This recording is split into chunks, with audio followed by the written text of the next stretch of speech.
summoned Sweden's ambassador to Ankara over a demonstration in Stockholm in which an image of President Recep Erdogan type was hung from its feet. On Thursday, Staffan Herrström, Sweden's ambassador to Turkey, was summoned to the foreign ministry, and Ankara's response was conveyed to him, a Turkish diplomatic source said, according to reports. Sweden has been seeking Turkey's approval to join NATO, for which it applied after Russia's invasion of Ukraine last year. Ankara has said Sweden required to take a clearer stance against the Kurdistan Workers' Party PKK and what Turkey regards as its Syrian offshoot, the People's Protection Unit YPG. Turkey designates both groups as terrorist entities, while Sweden, as part of the European Union, only considers the PKK to be a terrorist group. Finland and Sweden signed a three-way agreement with Turkey in 2022 designed at overcoming Ankara's objections to their NATO membership. Sweden's foreign ministry confirmed the ambassador had been called to the foreign ministry in Ankara, but failed to give details of what had been discussed. Herrström was formally summoned in October over insulting content about Erdogan on Swedish public service television. Scenes of protests in Stockholm have been a specific issue mentioned by Turkish authorities in the past, with Erdogan saying members of the PKK should not be permitted to parade around Sweden. On Thursday, footage shared by pro-government showed that what they said was a protest by PKK members in which they hung an effigy of Erdogan outside Stockholm City Hall. Very few people could be seen in it. Swedish Foreign Minister Tobias Billström said Stockholm condemned the incident but did not refer directly to any country. Sweden's Prime Minister said on Sunday that Stockholm and spawning tornadoes had hit southern states in the United States. Authorities said a clearer picture of the extent of the damage and a search for additional victims will be possible on Friday when clear conditions were expected. The strong winds and heavy rain destroyed homes and left tens of thousands of customers without power in parts of Georgia, Mississippi, and Alabama. Governor Kay Ivey said she was sad to discover that 6 people were killed in the state due to the storms. The deaths took place in Antioquia County. Deputy Director of Emergency Services Gary Weaver said, according to reports. A tornado touched down in Dallas County as well, ripping roofs off buildings and causing significant damage, according to Selma Mayor James Perkins, who called on residents to stay off roads and keep away from downed power lines. About 40,000 customers were without power in Alabama on Thursday night, according to PowerOutage.us, which tracks outages nationwide. In Selma, an estimated 40 homes were damaged or destroyed by a tornado that caught at a 32-kilometer, 20 miles path across 2 rural communities, Ernest Beggett, the county's emergency management director, said. At least 12 people were taken to the hospitals by emergency responders, Beggett said, according to a report. He also said crews were focused on Thursday night on cutting through downed trees to look for people who may need help. Now, the Thai military has killed 5 suspected drug traffickers and recovered almost 50,000 methamphetamine pills following a clash in the north of Thailand, close to the infamous Golden Triangle region. A military patrol encountered suspected smugglers carrying backpacks in the early hours of Thursday in Chiang Rai province near the Golden Triangle trade. Refusing to be searched, the group of 5 opened fire and an armed. The 5 suspects were killed and no Thai soldiers were injured, the task force said, noting that close to 500,000 methamphetamine pills and a gun were found in the group's possession. The newest clash follows 2 similar incidents, the killing of 6 suspected drug smugglers earlier this week province and an altercation in December involving 15 deaths. According to anti-narcotics experts, the drug trade in the Golden Triangle region has grown since the military coup in Myanmar in February 2021, with reports that the production and trafficking of methamphetamine and opium has boomed since the military takeover were recovered following a clash with suspected traffickers in Chiang Mai province. The United Nations Office on Drugs and Crime, UNODC, is poised to release a new report on opium cultivation in Myanmar, which the United Nations said had seen close to a decade of decline until production increased slightly in 2021. With anti-government protests intensifying across Peru, authorities have closed the international airport in the southern city of Cusco, a busy gateway to the mountaintop Incan citadel of Machu Picchu, one of the world's most visited archaeological sites. Weeks of protests have left several dead across Peru, and many airports have been the aim of the demonstrations. On Thursday, Peru's Transport Ministry said that safety considerations led to the preventive closure of the Alejandro Velasco Estate International Airport in Cusco. Clashes in Cusco, an arrival point for people visiting the country's tourism crown jewel of Machu Picchu, flared up on Wednesday with protesters trying to enter the airport, while others touched the bus station, attacked shops, and blocked train tracks with large rocks. Peru's rights ombudsman said one person died in Cusco and over 50 people, including 19 police officers, were injured in the turmoil, while police said they had arrested 11 people. Protests continued to rise across Peru since first escalating in early December after the removal of former President Pedro Castillo, who was thrown out of office for attempting to dissolve Congress and rule by decree in a failed bid to prevent an impeachment vote against him. Supporters of Castillo have marched for weeks demanding new elections and the removal of present leader Dina Boluart, who replaced Castillo as president. Boluart, 60, was Castillo's vice president but took over once he was removed in December 7th.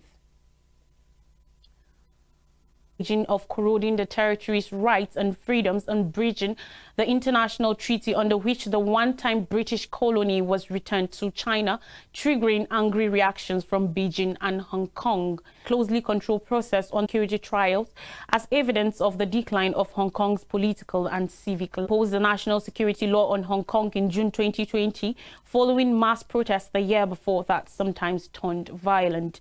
The broadly worded law punishes terrorism, conspiracy with foreign forces, subversion, and secession with possible life in prison, limiting the chance for defendants to secure bail and removing jury trials. Critics say the law has been used to crack down on opposition, with human rights group Amnesty International, which closed its office in the territory in 2021, arguing Hong Kong was on the road to becoming a police state. The freshest analysis from the UK government drew angry condemnation from Hong Kong's government as well as Beijing officials. In a statement late on Thursday, the Hong Kong government said vehemently refutes the slandering remarks and ill-intentioned political attacks in the UK's report. Hong Kong is urging it to respect the basic norms governing international relations. The Chinese embassy in the UK echoed those documents, saying the UK report distorted facts, completely interfered in Hong Kong affairs, which are China's internal affairs, and seriously violated the basic norms governing international relations. On more stories, Fukushima water to be released into ocean in next few months, says Japan. The Japanese government has said it will avoid areas of devastation, announced that the sea sits in the region in the south. Other civil rights leaders in the 19th century. In the shores of Africa, Central Intelligence Agency chief in Libya after Lockerbie suspects handover. Williams Burns, the Central Intelligence Agency chief CIA, has made a sporadic trip to Libya, meeting the country's interim premier weeks after authorities in Tripoli on Thursday, according to reports, was on Facebook page where a picture of Burns. It said it was reported that Burns also met Khalifa Haftar, the eastern Libya-based military strongman who has tried to march on Tripoli and overthrow the government of national unity in the past. The movement Libya has been in a tumultuous state since a NATO-backed uprising in 2011 that saw the demise of ruler Muammar Gaddafi and plunged Libya into division and violence. The country has been de facto divided since 2014 between warring factions based in the west and east of the country. Deiba's government was installed through a United Nations-backed process in 2021 as part of a peace plan, but his administration is no longer recognized by the main political factions in the east. Burns, CIA chief since March 2021, visited Libya in 2014 as Undersecretary of State for the Middle East. He was the first U.S. official to visit the country when Washington was mending ties with Gaddafi's regime. European ministers in Ethiopia hail peace progress. On Thursday, the French and German foreign ministers Catherine Colonna and Annalena Baerbock visited a ship grain for the war-torn regions of Ethiopia. The site holds 50,000 tons of wheat. During their visit, the ministers applauded the success in implementing an Ethiopian peace agreement signed last year to end 2 years of war. Their trip started a day after Tigrayan rebels announced they were beginning to hand in their heavy weapons, a major component of the November 2nd deal to silence the guns in the north. Colonna welcomed good progress, which we encouraged to continue at a press briefing with Baerbock. She urged the establishment of a transitional justice mechanism to punish abuses during the conflict. A diplomatic source said before the trip that the ministers were carrying a message from the European Union that it is ready to re-engage in Ethiopia, provided the ceasefire is respected and that a transitional justice mechanism is put in place. That erupted in November 2020 displaced more than 2 million people and left millions more in need of humanitarian aid. Since the peace agreement was signed in South Africa capital Pretoria, there has been a limited resumption of aid deliveries to Tigray, which has long faced their shortages of food, fuel, cash and medicines. Basic services such as communications, banking and electricity are slowly being restored to the troubled region of 6 million people. And lastly, on global news, former President Kenyatta meets DRC's M23 leaders in Mombasa. Main rebel group M23 agreed to withdraw fighters from the DRC's North Kivu province and follow a strict ceasefire. This emerged after a meeting between the M23 leaders and former Kenyan President Uhuru Kenyatta in Mombasa. North Kivu had been the most volatile region in the entire eastern DRC, but that has changed in the last 4 weeks when displaced persons started returning to their homes. The meeting also agreed that the withdrawal process will continue to be verified by both the East African Regional Force and the International Conference on the Great Lakes Region, ICGLR, verification mechanisms to guarantee the safety and swift return of all the displaced citizens and refugees to their homes. The M23 rebels leaders urged Kenyatta, who is the facilitator for the East African Community Peace Progress in the Eastern Democratic Republic of Congo, to support in assuring that there is safety in the DRC and that citizens' rights are upheld and recognized. They also asked him to ensure that all local and foreign armed groups fighting in Eastern DRC also lay down their arms, cease any fighting or attacks on the M23, and seek a resolution of the conflict through peaceful means. The statement said the group also appealed for an end to hate speech, claiming it could jeopardize the peace process, which Kenyatta promised to personally get involved in stopping. EACRF announced that it had taken control over the strategic Rumagambo following the withdrawal of M23, signifying another milestone in the ongoing efforts to bring peace and stability to Eastern DRC. The rebel group has also vacated Kimbumba, which has been taken over by East African Regional Force EACRF troops. The rebels are expected to subsequently withdraw from Kinshishi. The Chief of General Staff CJS of the Armed Forces of the Democratic Republic of Congo, FARDC, Lieutenant General Christian Shiwewe, on Wednesday, January 11, 2023, visited EACRF headquarters in Goma, North Kivu, to understand its operation. It will resume on Nigeria after the short break. Stay with us.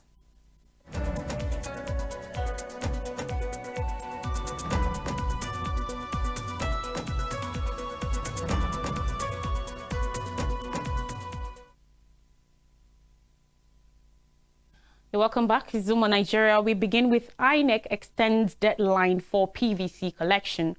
The Independent National Electoral Commission, INEC, has announced the extension of the deadline for collecting permanent voters' cards, PVCs, to Sunday, January 29, 2023. The Commission also frowned at allegations of discriminatory issuance of PVCs in some locations, warning that this is against the law and that all bona fide registrants are entitled to their PVCs. Festus Okoye, the INEC National Commissioner, revealed this in a statement on Thursday. Recall that the electoral body had earlier fixed Sunday, 22nd January 2023 as the collection deadline.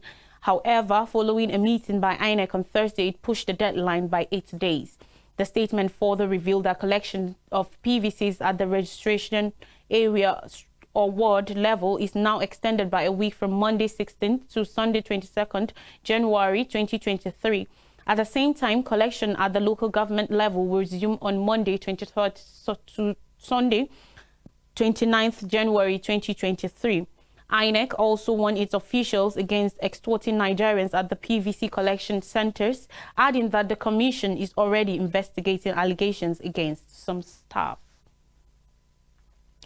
On 2023 election, again, Buhari warns diplomats against interference. As Nigeria heads to the polls next month, President Muhammadu Buhari has again cautioned foreign diplomats in the country against interfering in the nation's politics. Yesterday, the president gave the warning while receiving letters of credibility from the ambassadors of Switzerland, Sweden, Republic of Ireland, the Kingdom of Thailand, the Republic of Senegal, and the Republic of South Sudan at the State House in Abuja. The warning from the president came on a day the government of Spain pledged its commitment to help Nigeria tackle the rising state of insecurity across the country. The Minister of State Petroleum, Mr. Timipre Silva, has also said that Nigeria will need the help of Spain in its attempts to curb the security challenges in the country's oil and gas sector. Buhari, according to a statement issued by his media advisor, Mr. Femi Adesina, asked the new foreign diplomats to keep their activities and concerns within the limits of their calling and the reasons for being in the West African region, as well as implementing strategies to contain the spate of unconstitutional changes in governments within the region. He called for cooperation and collaboration from the countries to overcome challenges in West Africa. Buhari also invited friendly countries to support Nigeria's efforts to address the problems of insecurity, fight against corruption, diversification of the economy, and the efforts in promoting good governance. The president told the ambassadors that Nigeria, no doubt, enjoys very cordial and mutually beneficial bilateral relations and cooperation with their respective countries, commending the roles of their predecessors who demonstrated diligence and commitment to advance these causes. And finally, new Naira, Central Bank of Nigeria intensifies public awareness. Yesterday, the Central Bank of Nigeria, CBN, continued its nationwide enlightenment campaign on the redesigned 1,000 Naira, 500 Naira notes and 200 Naira banknotes, urging Nigerians to accept and respect the currencies as national symbols. Addressing market men and women during sensitization exercise on new Naira notes in major cities across the country, the banking sector regulator stressed the need to handle the nation's currencies with respect. At the Wuse Market in Abuja, Central Bank of Nigeria Abuja branch controller Mr. Michael Obu stressed that the new banknotes have come to stay and should not be seen as fake or rejected for transaction purposes. The exercise afforded traders the opportunity to ask questions and disabuse their minds about the negative conceptions they had about the redesigned currencies denominations, as well as the January 31st, 2023 deadline for the return of the old Naira notes. If anything, the awareness campaign left the traders well informed about the benefits of the currency redesign policy by the central bank and the rationale behind it. He pointed out that the currency management remained a key function of the Apex Bank as enshrined in Section 2, Subsection B of the CBN Act 2007. A recap of major stories says Turkish summons south. Thai soldiers kill 5 suspected drug traffickers in jungle from China. Remember,